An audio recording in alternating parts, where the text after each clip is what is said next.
A very good evening to you. I'm Lisa Lord with the Thursday, November 24th edition of the CBC Evening News and our top story. More jobs are coming on stream with the launch of the latest popular discount store.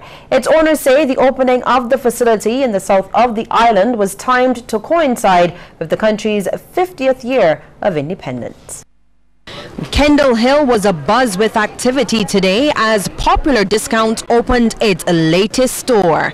Marketing consultant Carol Smith says Barbadians have been asking for a new location and now they have just that. She says the opening of the store has created some 200 jobs. When we started, just before we opened and recruited for this facility, our staff was in the area of 300. With the opening of this facility, that now moves us more in the region of 500. So it's a significant impact for employment in Barbados, and we're very just glad to be part of that. Ms. Smith says the project started in June 2015 and residents have welcomed them into the community. She adds that a lot of consideration went into minimizing the impact of the store's opening. A lot of thought has gone into the construction and the development of this facility, and we've done it in a responsible way. So what you would find is, like, for example, all of our lights are LED energy efficient. The compressors, for example, that power the air system is also low energy and low noise. And you might say, why would we want to focus on low noise? Because we are very conscious of the fact that we're part of a community. As a special treat, some of Popular's first customers at their Spry Street store in the city 14 years ago were invited to today's opening ceremony. I'm overwhelmed. I was here for the breaking of the ceremony, and I was surprised when they called me and told me I'm invited to up here, and I feel very nice about it. Popular is where you get your money stretched. If you have $100, you could go home, back home with $20. I'm telling you, that's from experience. Now, this outlet follows Popular's locations in Spry Street and Spooners Hill, and from all indications, promises to be a hit with Barbadians. Well, Barbados has benefited from over US $11.6 million in payout so far from the Caribbean Catastrophe Risk Insurance Facility. Director of the fund, Desiree Cherbin, says money was paid on 4 occasions. 2 payouts were made to Barbados for Tropical Storm Matthew. One on its tropical cyclone policy and the other on its excess rainfall policy. These payments totaled $1.728 million, representing the 3rd and 4th payments that CRIF has so far made to Barbados. Of course, the previous ones, which the Minister is well aware of, US $8.5 million following Tropical Cyclone Kamas in October 2010. And then another $1.3 million for a trough system in November 2014. Well, the Faculty of Medical Sciences at the University of the West Indies Cave campus has made the grade. It has received accreditation status from the United States. The valuable recognition was announced by Principal and Pro-Vice Chancellor of the campus, Eudine Barato. For the first time, that the National Committee on Foreign Medical Education of the United States Department of Education, that acronym is NCFMEA, has just recognized the Cave Hill campus as having met the U.S. standards for medical education. And you may clap for that. Yes. Yes. Principal Barato made the comments as 5 UE students received scholarships to complete their studies. They are Katura Murray and Shernell Gittins from the Faculty of Medical Sciences, Sherry-Ann Felix and Jennifer Hines of Social Sciences, and Kimberly Benjamin, who is studying law. Principal Barato says Cave Hill has the only local medical school approved by the U.S. government, which means that American students are now eligible for federal loans to study medicine here in Barbados. Meantime, campus registrar Kenneth Walters laments the fact that Barbadian students are not tapping into available university funding. It's something we have to work hard at, trying to turn around the thinking of our people. I've noticed it from the time I came to university that you find that most of the scholarship winners and awardees tend to be non-Barbadians. And it is that we have gotten very comfortable with trying to manage within our own resources and do not recognize the opportunities for advancement by utilizing what other resources are available to us. Well, the island's queen of song is back, and she is ready to sing her heart out for her fans. Have a thing about you, baby. I have a thing about you, oh yeah. And if you don't believe it, well, I can show you how strong it is. And of course, the show dubbed Wendy Allen in Concert, a tribute to Barbados at 50, is hosted by 246 Entertainment. It is set to take place tomorrow night at 8 at the National Stadium and promises a star-studded cast. We got the legends. You have the First Lady of Song, Miss Carolyn Leacock. You got Mike Grosvenor, songwriter, singer, guitarist. Richard Stout, Tony Grisette, Smokey Burt, Adrian Clark, Desmond Weeks from the Drayton Stew, Colin Spencer, Ian Webster. Well, reigning Calypso Queen Aziza will also be gracing the stage. Miss Aline says her fans are anxiously awaiting the show. I met people from way back tell me, I used to be at the Marine House, Caribbean Roof Deck, St. Catherine's, King George V Park, International Disco, and they started singing the songs they want to hear, like Can't Control My Emotions, Midnight Blue, I'm Depending on You. Yeah, so I'm looking forward to it. Well, the Transport Board will be one of the partners in the Human Chain Link 2016 initiative on Monday. It will be assisting primary and secondary school children to get to and from the various locations to participate in that event. This will, however, mean that some delays for other members of the traveling public. The board wants to inform its commuters as early as possible that some services could be affected. It's asked that those who use the Transport Board bus services to make their travel plans early, as the buses used in the initiative will do so during the morning's peak hours. It has apologized for any inconvenience that this may cause. Well, more news ahead, including the winner of the UDC Garden competition. Stay with us.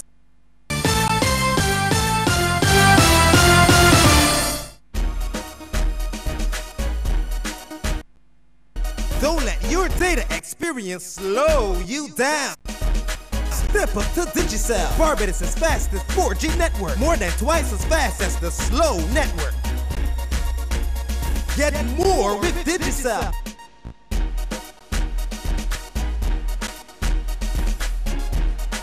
Digicel, the fastest 4G network in Barbados. Dial *153# to sign up to Digicel today. More great cities just got closer. The Scotiabank Aero Platinum MasterCard is now even better. Fly to New York, Miami, Orlando, and Fort Lauderdale with just 20,000 Scotia points. With your new Scotiabank Aero Platinum MasterCard, you'll receive a welcome bonus of 10,000 Scotia points, so you can enjoy the cities you love most sooner than ever. Apply today. Call 426-7000 or visit your nearest branch. Sandals, sandals, sandals galore. Megville gives you ladies sandals for this week only. Monday to Saturday, any pair of sandals for only $25. So go to Megville on Tudor Street, High Street, and Palmetto Street for any pair of sandals for only $25. This week only, Monday to Saturday.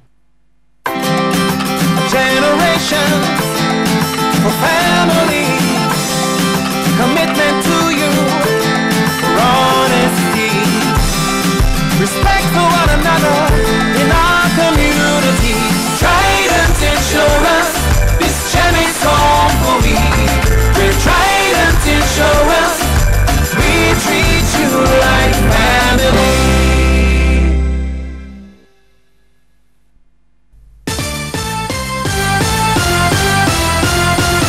Well, Barbados is one of the few countries in the Caribbean that can now test and get accurate results for those who suspect they may have Zika, chikungunya, or dengue.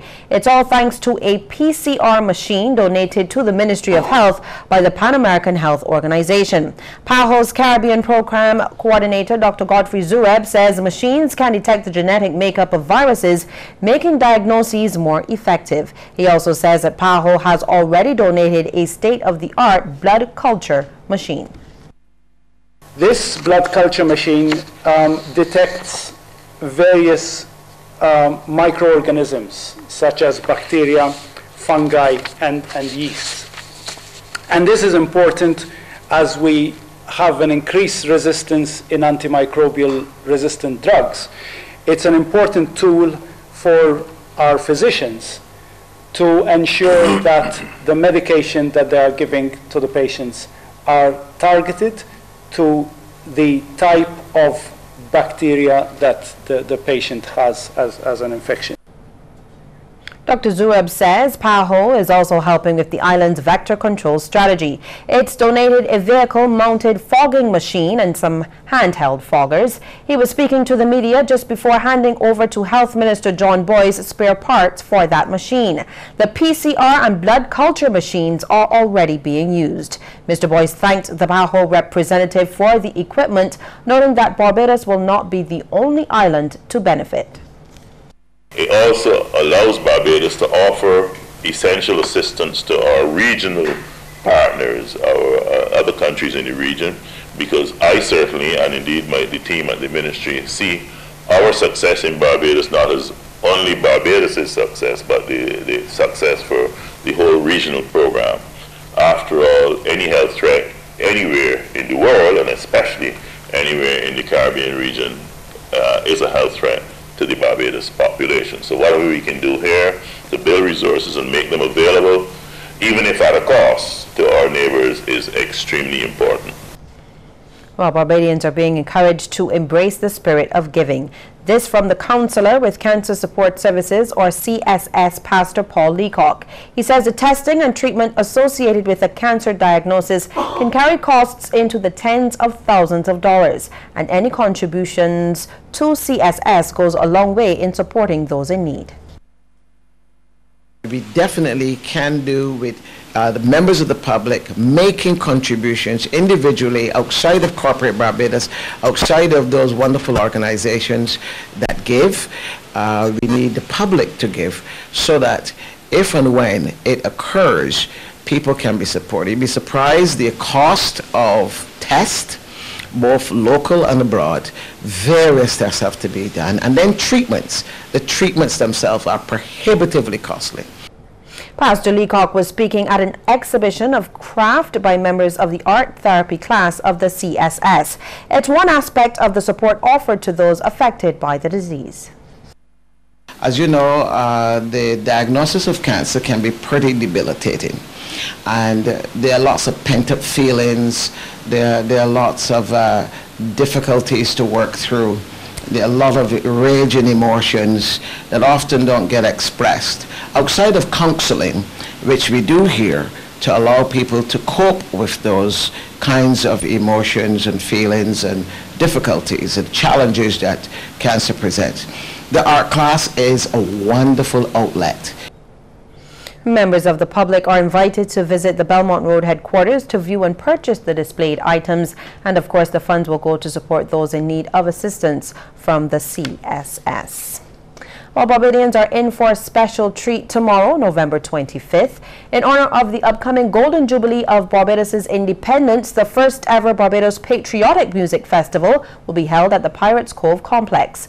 20 musical acts, including Desmond Weeks, Tony Grisette, Aziza and Stiffy will take to the stage as Barbados and our accomplishments over the past 50 years are celebrated.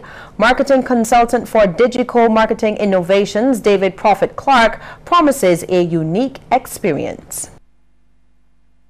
Never before have we had so many highly accomplished entertainers on stage, and among them I believe they have about over 40 crowns in terms of monarch, party money, dub titles, etc. They've also had a number of years in entertainment. Apart from that, they've created a proliferation of lyrics over the years. Well, the Urban Development Commission is on a mission to encourage Barbadians to keep their surroundings green. And yesterday, participants in their 2016 Garden Beautification competition were awarded for doing just that.